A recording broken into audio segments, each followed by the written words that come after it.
નમસ્તે, તમે સાંભળી રહ્યા છો માનવ પરિચય। છેલ્લા એપિસોડમાં સબાની કરુણાંતિકા જાણ્યા પછી નાસિરે તેને પ્રાયશ્ચિતની તક માની। વર્કશોપની રજાના દિવસે નાસિર અને અમ્મી ઇમરાનના ગરીબ પણ સ્નેહભર્યા ઘરે પહોંચે છે। જે ક્ષણની પ્રતીક્ષા હતી તે આવી ગઈ। ઇમરાનની અમ્મીએ નમ્રતાથી નાસિર અને સબાના નિકાહનો પ્રસ્તાવ મૂક્યો। બંને પરિવારોની સંમતિ મળી ગઈ। પરંતુ શું બે વ્યક્તિઓ અને બે પરિવારોની સંમતિ પૂરતી છે? સમાજની દખલગીરી। આ સરળ સંબંધની વચ્ચે સમાજ આવી ગયો। જ્યારે ઇમરા કાજી પાસે નિકાહ પડાવવા ગયો ત્યારે કાજીએ સાફ ના પાડી દીધી। કારણ નાસિર વિરુદ્ધ ફતવો છે। બે શરતો। કાજીએ નિકાહ માટે બે શરતો જણાવી। કાં તો નાસિર પરના ફતવાની જાણકારી ન હોય તેવા કાજીને શોધો અથવા નાસિર મુફ્તી પાસે જઈને ક્ષમાયાચના કરે। સબાના અબ્બુનો ગુસ્સો। આ સાંભળીને સબાના લકવાગ્રસ્ત અબ્બુ ગુસ્સાથી ભરાઈ ગયા। અમ્મીને પણ ડર લાગ્યો કે મુફ્તી મૌલવીઓને નારાજ કરીને તેમના પર આફત આવી જશે। તેમણે નાસિરને ક્ષમાયાચના કરવા માટે બોલાવ્યો। શુક્રવારે જ્યારે નાસિર અને અમ્મી સબાના ખોળામાં સૂતેલી શનાયાને જોઈને ધીમા અવાજે ચર્ચા કરવા બેઠા ત્યારે નાસિરે નિર્ણય સંભળાવ્યો। નાસિરનો દાર્શનિક વિદ્રોહ। નાસિરે સીધો જવાબ ન આપ્યો।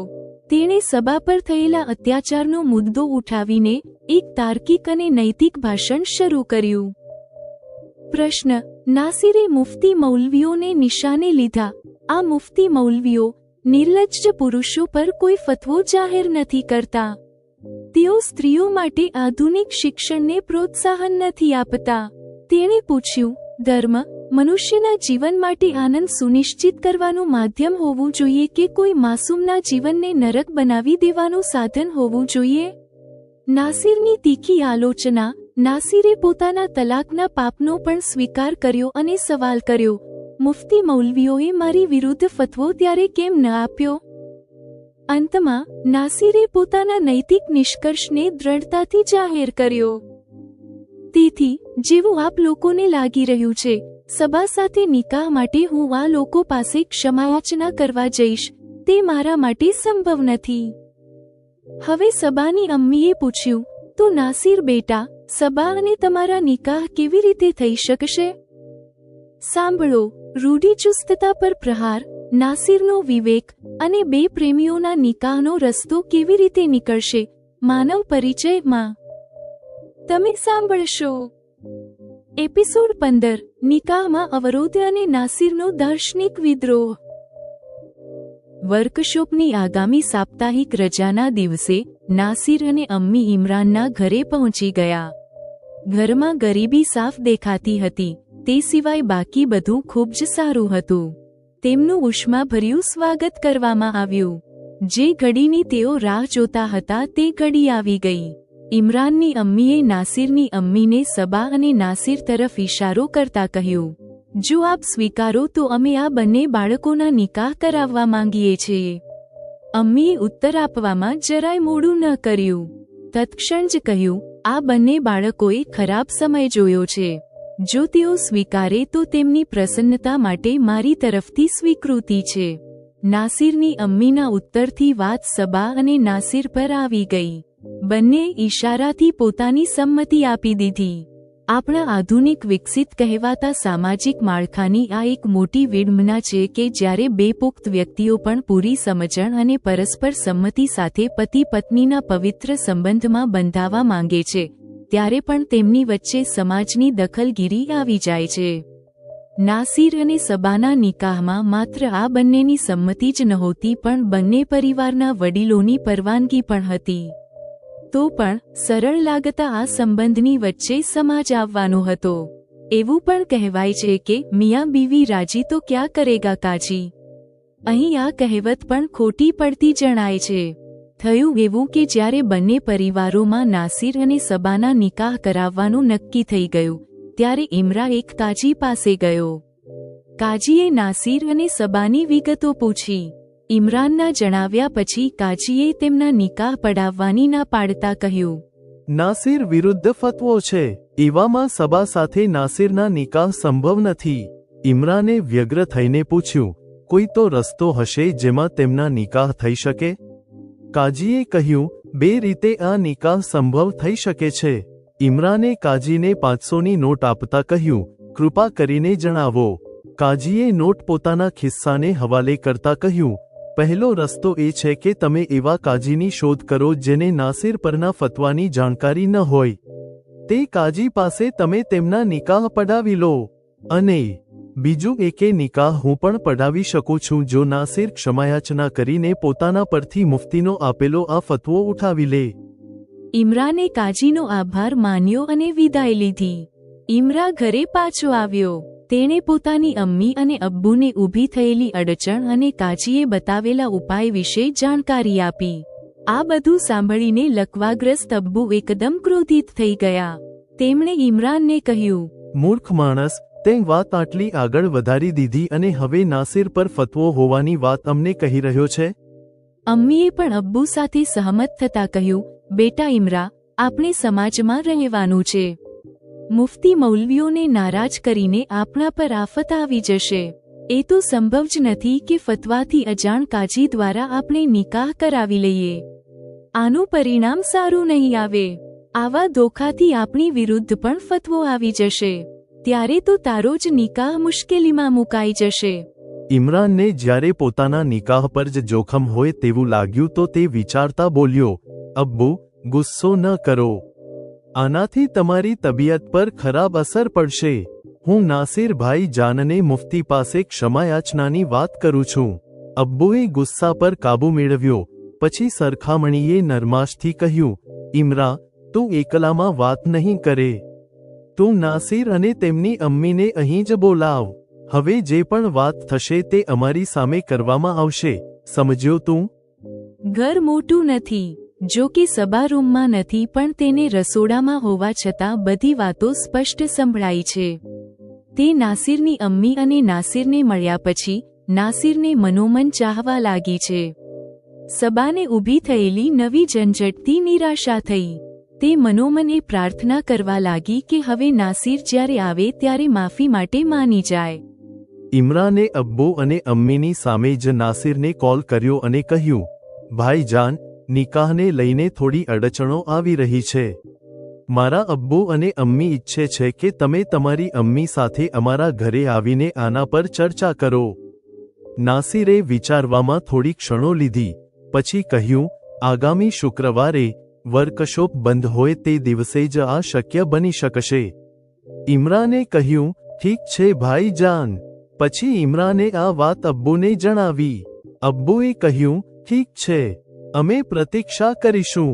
આગામી દિવસોમાં પણ ઇમરા વર્કશોપ જવા આવવા અને વર્કશોપમાં નાસિરની સાથે રહ્યો. ત્યારે ન તો નાસિરે અને ન તો તેણે નિકાહમાં અડચણ સંબંધી કોઈ વાત કરી. શુક્રવારે નાસિર અને અમ્મી જ્યારે ઇમરાનના ઘરે પહોંચ્યા તો ભેટમાં ડ્રાય ફ્રૂટ્સ અને ચોકલેટ લઈને આવ્યા. તેમની સાથે જ શનાયા માટે મોંઘા કપડાં પણ છે. આ બધું જોઈ સબા તો પ્રસન્ન થઈ હતી, પણ અબ્બુ અમ્મીએ કોઈ પ્રસન્નતા વ્યક્ત ન કરી. પછી પરસ્પર જ્યારે સામાન્ય ખબર અંતર પૂછવામાં આવી રહ્યા હતા ત્યારે સબા બધા માટે કોફી બનાવી લાવી. સબાને તેની અમ્મીએ સામે જ બેસવા કહ્યું. એવું કરતા પહેલા સબા પોતાની સૂતેલી દીકરી શનાયાને ખોળામાં લઈ આવી. પછી સબા પણ બધાની સાથે કોફી પીવા લાગી. આ વાત સારી થઈ. સબાના ખોળામાં સૂતેલી શનાયાને ડિસ્ટર્બ ન થાય તે માટે હવે વાતોમાં બધાનો અવાજ નરમ અને ધીમો થઈ ગયો. ઇમરાને કાજી સાથે થયેલી બધી વાત જણાવી. પછી નાસિરને પૂછ્યું, ભાઈ જાન જણાવો, આ ગૂંચવણમાંથી નીકળવાનો રસ્તો શું હોય?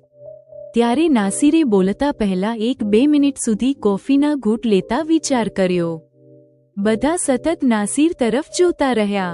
પછી એક રીતે નિર્ણય સંભળાવતા નાસિરે કહ્યું, કોઈ કાજીને ધોખામાં રાખીને હું નિકાહ પડાવવાના પક્ષમાં નથી. હું કોઈ મુફ્તી કે મૌલવી પાસે ક્ષમાયાચના કરવા પણ નથી જવાનો. આના પર સબાની અમ્મીએ પૂછ્યું, તો નિકાહ કેવી રીતે થઈ શકશે? નાસિરે આ પ્રશ્નનો સીધો ઉત્તર ન આપતા એક ભાષણ જેવું કહેવાનું શરૂ કર્યું. સબા અને હું, અમે બંને જ સંપ્રદાયમાં ચાલી રહેલા પછાત અને રૂઢિચુસ્ત ચલણના શિકાર છીએ. સબાના અમારા જ સંપ્રદાયમાં નિકાહ થયા, તેને ધોખામાં રાખવામાં આવી. તેને બીમાર પતિ મળ્યો અને 1 વર્ષમાં જ તે જન્નતનશીન થઈ ગયો. સાસરીવાળાઓને શંકાનો લાભ આપતા પણ, જો અમે દોષ સબાના ભાગ્યનો પણ માની લઈએ તો પછી જે થયું તેને શરમજનક કહેવામાં મને કોઈ સંકોચ નથી. પતિના બાપે દીકરાના મોતને પોતાના માટે પોતાની વાસના પૂર્તિની તક સમજી લીધી. શું હું ખોટું કહી રહ્યો છું, સબા? અચાનક કરેલા પ્રશ્નથી સબા સ્તબ્ધ રહી ગઈ. તેને કંઈ ન સૂઝ્યું તો તેણે માથું હલાવી સંમતિ દર્શાવી. આનાથી નાસિરનો ઉત્સાહ વધી ગયો. તેણે આગળ કહ્યું, માન્યું કે સ્ત્રીઓ આશ્રિત છે, તેઓ પોતે કમાવા યોગ્ય નથી. શું આ કારણે તેમને આવા અત્યાચાર સહન કરવા મજબૂર કરવા ઉચિત છે? આ મુફતી મૌલવીઓ નિર્લજ્જ પુરુષો પર કોઈ ફતવો જાહેર નથી કરતા. સ્ત્રીઓ પર આવા અત્યાચાર ન કરી શકાય તેની કોઈ પહેલ અને પાકી વ્યવસ્થા નથી કરતા. તેઓ સ્ત્રીઓ માટે આધુનિક શિક્ષણને પ્રોત્સાહન નથી આપતા. ધર્મમાં પ્રચલિત કોઈ પંક્તિનો ઉલ્લેખ કરીને સ્ત્રીઓને આધુનિક શિક્ષણ ન આપવામાં આવવાને યોગ્ય ઠેરવે છે. પછી સ્ત્રીઓની આશ્રિત હોવાની વિવશતા નિર્મિત કરી તેમના પર પુરુષની મનમાનીની સ્થિતિ બનાવી રાખે છે. આપ લોકો જણાવો, ધર્મ મનુષ્યના જીવન માટે આનંદ સુનિશ્ચિત કરવાનું માધ્યમ હોવું જોઈએ કે કોઈ માસૂમના જીવનને નરક બનાવી દેવાનું સાધન હોવું જોઈએ? આટલું કહીને નાસિરે પોતાની સમજ પર પોતે ગર્વ અનુભવતા પ્રશંસાની આશામાં બધા તરફ જોયું. નાસિરે સબા પર થયેલા અત્યાચારનો વિષય ઉઠાવીને પ્રશ્ન કર્યો છે. આનાથી ત્યાં ઉપસ્થિત બધા લોકો કંઈ પણ કહી શકવાની સ્થિતિમાં નથી. આને બધાની મૌન સંમતિ સમજતા નાસિરનો ઉત્સાહ વધુ વધ્યો. પણ આ વખતે આગળ કહેતા તેનો અવાજ ધીમો થયો. હવે હું મારી વાત જણાવું છું. મેં મારી પત્નીને તલાક આપ્યા છે. ફિરદૌસને મેં 3 તલાક ત્યારે આપ્યા જ્યારે 3 તલાક દેશમાં કાયદા વિરુદ્ધ થઈ ગયા હતા. મેં એક જ સમયે 3 વાર તલાક કહી દીધા. તે પણ તલાક આપવામાં આવવાની અમારી સંપ્રદાય દ્વારા સ્વીકૃત રીત પણ નથી. ત્યારે મુફતી મૌલવીઓએ મારી વિરુદ્ધ ફતવો ન આપ્યો. અર્થાત ફિરદૌસ જે એક સ્ત્રી છે તેના પર પુરુષના અત્યાચારને લઈને તેમને કોઈ વાંધો ન થયો. આનાથી શું એવું નથી જણાતું કે આ લોકો અમારી સંપ્રદાયમાં સ્ત્રીઓને દબાવી રાખવા, તેમને બરાબરીનો દરજ્જો ન આપવાની વ્યવસ્થા આપે છે? આના પર સબાના અબ્બુએ અસંમતિ દર્શાવતા કહ્યું, તે લોકો ઇસ્લામને આપણા કરતાં વધુ સમજે છે. તેઓ તે મુજબ વ્યવસ્થા આપે છે. નાસિર સમજી રહ્યો હતો કે સબાના અબ્બા જૂની પેઢીના પુરુષ છે. તેઓ પિતૃસત્તા અને મુફતી મૌલવીઓ વિરુદ્ધ કહેલી કોઈ વાતનું સમર્થન નહીં કરે. ત્યારે તેણે તર્ક કરતા આગળ કહ્યું, મને સમજાતું નથી કે જ્યારે આપણી સ્ત્રીઓ પણ ઇસ્લામની અનુયાયી છે ત્યારે તેમની સાથે આવો પક્ષપાત કેમ કરવામાં આવે છે? આપણે સ્ત્રીઓને જ એકતરફી નિયમનું પાલન કરવા માટે મજબૂર કેમ કરીએ છીએ? શું ભૂલો માત્ર સ્ત્રીઓ જ કરે છે? તેમની ભૂલો પર તેમને તલાક આપી દેવાની શક્તિ મર્દોને આપવામાં આવે છે. જો ભૂલ પતિ કરે તો શું સ્ત્રીને તેને તલાક આપવામાં આવે તેવી વ્યવસ્થા ન હોવી જોઈએ? નાસિરના કરેલા આ પ્રશ્નોથી સબાના અબ્બાનું મોઢું બંધ થઈ ગયું. જ્યારે ત્યાં ઉપસ્થિત મહિલાઓ સહિત ઇમરાનનું પણ મૌન સમર્થન તેને જણાયું.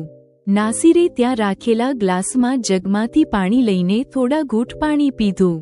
થોડી ક્ષણો પ્રતીક્ષા પણ કરી કે કોઈ કંઈ કહે. જ્યારે કોઈએ કંઈ ન કહ્યું ત્યારે નાસિરે જ પોતાના અવાજને સંયમિત અને શાંત કરતા કહ્યું, જે ઇસ્લામના પાબંદ નથી, આપણે તેમને કાફિર કહીએ છીએ. આપણી સ્ત્રીઓ ઇસ્લામની પાબંદ હોય છે ત્યારે પણ આપણે તેમની સાથે લગભગ અન્ય ધર્મના લોકોની જેમ જ ભેદભાવ કરીએ છીએ. નાસિરના પ્રશ્ન અને તર્ક સામે બધા મૌન રહી ગયા. જ્યારે સબા વિચારી રહી છે કે નાસિર ખૂબ જ ભલા વ્યક્તિ છે. તેને લાગી રહ્યું છે નાસિર સ્ત્રીઓની વાત કરતા ખરેખર તેની જ પીડા વ્યક્ત કરી રહ્યા છે. પુરુષના નામે ત્યાં નાસિર સિવાય સબાના અબ્બુ અને ઇમરા છે. અબ્બુ સબા પર દુબઈમાં થયેલા અત્યાચારથી દુઃખી છે. તેથી તેઓ નાસિર વિરુદ્ધ કહેવા માટે શબ્દો ન શોધી શક્યા. ઇમરા પણ નાસિરના વર્કશોપમાં તેનો હાથ નીચેનો માણસ છે, તેથી તે પણ તેના સન્માનમાં ચૂપ જ છે. ત્યારે નાસિરે ફરી કહેવાનું શરૂ કર્યું, હવે ફતવો જાહેર કરનારાઓના અન્યાયનું એક બીજું ઉદાહરણ સાંભળો. તેમને મારી વિરુદ્ધ ફતવો ત્યારે જાહેર કરવો જોઈતો હતો જ્યારે મેં સેકન્ડોમાં જ ફિરદૌસ પર 3 વાર તલાક કહી દીધા. તેમણે ત્યારે મારા પર ફતવો ન કર્યો. તેમણે મારા પર ફતવો ત્યારે આપ્યો જ્યારે મેં કોર્ટમાં કાફિર જજને સાચા મુસલમાન બતાવી દીધા. તે જજ તો ભેદભાવ વગર મને એક મનુષ્યની જેમ જોઈ રહ્યા હતા. તેમના પર આ વાતનો પણ કોઈ ફેર નહોતો પડતો કે હું મુસલમાન હતો કે હું તેમની પત્ની પર હુમલો કરનાર અપરાધી હતો. ત્યારે તેમને મારું કહેવું એટલું ખરાબ લાગ્યું કે તેમણે મારા પર ફતવો કરી દીધો. તેથી જેવું આપ લોકોને લાગી રહ્યું છે, સબા સાથે નિકાહ માટે હું તેમની પાસે ક્ષમાયાચના કરવા જઈશ, તે મારા માટે સંભવ નથી. હવે સબાની અમ્મીએ કહ્યું, તો નાસિર બેટા, સબા અને તમારા નિકાહ કેવી રીતે થઈ શકશે? હવે આપ સાંભળો માનવ પરિચય ના આ એપિસોડ પર જેમિનાઈ દ્વારા લખાયેલ સમીક્ષા, વિવેચન અને માર્ગદર્શન.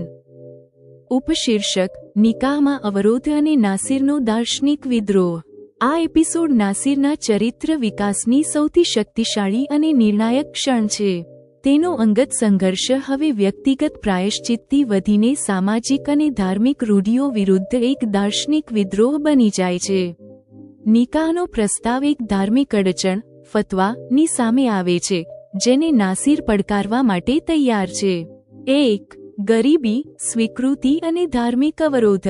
પારિવારિક સંમતિ. બંને પરિવારોની તાત્કાલિક અને સહજ સ્વીકૃતિ દર્શાવે છે કે સબા અને નાસિરની જરૂરિયાત અને દુઃખ ધાર્મિક કે સામાજિક અડચણો કરતાં વધુ મહત્વના હતા. કાજીની ભૂમિકા. કાજી ધાર્મિક નિયમના પ્રતિનિધિ તરીકે સામે આવે છે, જે ફતવાને કારણે નિકાહ પડાવવાની ના પાડી દે છે. કાજી દ્વારા બતાવેલા 2 ઉપાયો, ધોખાથી નિકાહ કે મુફ્તી પાસેથી ક્ષમાયાચના, બંને નાસિરના નવા નૈતિક દર્શનથી વિરુદ્ધ છે. ઇમરાનના પરિવારનો ડર. સબાના લકવાગ્રસ્ત અબ્બુ અને અમ્મીનો ડર કટ્ટરતાની વાસ્તવિક અસરને દર્શાવે છે. આ બતાવે છે કે કટ્ટરપંથી વ્યવસ્થા ભય પર ટકી છે. 2. નાસિરનો દાર્શનિક અને વૈચારિક વિદ્રોહ. નાસિર પોતાના નિકાહના અવરોધને ધાર્મિક પાખંડ પર હુમલો કરવા માટે એક મંચ તરીકે ઉપયોગ કરે છે. તેનું ભાષણ તેની બૌદ્ધિક ક્રાંતિને દર્શાવે છે. રૂઢિચુસ્તતા પર હુમલો. નાસિર સ્પષ્ટ રીતે ઘોષણા કરે છે કે તે ન તો ધોખો આપશે અને ન તો ક્ષમાયાચના કરશે.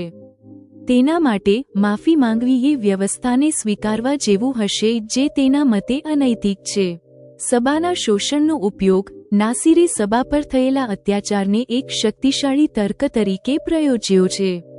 તે પૂછે છે કે મુફ્તી મૌલવી નિર્લજ્જ પુરુષો પર ફતવો કેમ જાહેર નથી કરતા, ઉલટું સ્ત્રીઓને શિક્ષણથી વંચિત રાખી તેમને પુરુષોની મનમાનીને આધીન રાખે છે.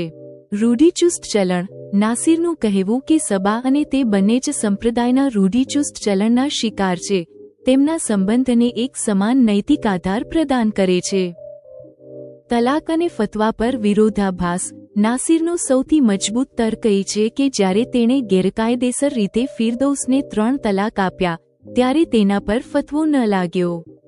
પરંતુ જ્યારે તેણે બિનસાંપ્રદાયિક ન્યાયાધીશની માનવતાને સાચો ઇસ્લામ કહ્યો, ત્યારે તેના પર ફતવો લાગ્યો. આ સાબિત કરે છે કે ફતવાનો હેતુ નૈતિકતા કે ઇસ્લામ નથી, પરંતુ પિતૃસત્તા અને સત્તાવાદી નિયંત્રણ જાળવી રાખવાનો છે. 3. મૌન સ્વીકૃતિ અને સબાનું સમર્થન. નાસિરને ગ્લાનિ નહીં, ક્રોધ. નાસિર હવે ભૂતકાળની ગ્લાનિમાંથી મુક્ત થઈને સામાજિક અન્યાય પ્રત્યે ક્રોધમાં છે. તેનું ભાષણ, ખાસ કરીને સબાને સીધો પ્રશ્ન પૂછવો, તેને પોતાની લડાઈમાં સામેલ કરે છે. સબાનું માથું હલાવી સંમતિ આપવી નાસિરને મૌન સમર્થન પૂરું પાડે છે. મૌનનો અર્થ. સબાના અબ્બુ નાસિરના તર્કનો ઉત્તર આપી શકતા નથી, કારણ કે તેઓ સબા પર થયેલા અત્યાચારથી દુઃખી છે, જ્યારે ઇમરા અને મહિલાઓ મૌન સમર્થન આપે છે. આ મૌન નાસિરના તર્કની શક્તિને દર્શાવે છે. વાર્તાનો વળાંક. સબાની માતાનો અંતિમ પ્રશ્ન, ત્યારે નિકાહ કેવી રીતે થઈ શકશે, વાર્તાને એક એવા વળાંક પર લાવીને છોડી દે છે જ્યાં ધાર્મિક સત્તાને વ્યક્તિગત વિવેકથી બદલવાનો નવો રસ્તો શોધવો પડશે. નાસિરે સ્પષ્ટ કરી દીધું છે કે તે જૂના નિયમો નહીં માને. એપિસોડ 15 સમાપ્ત.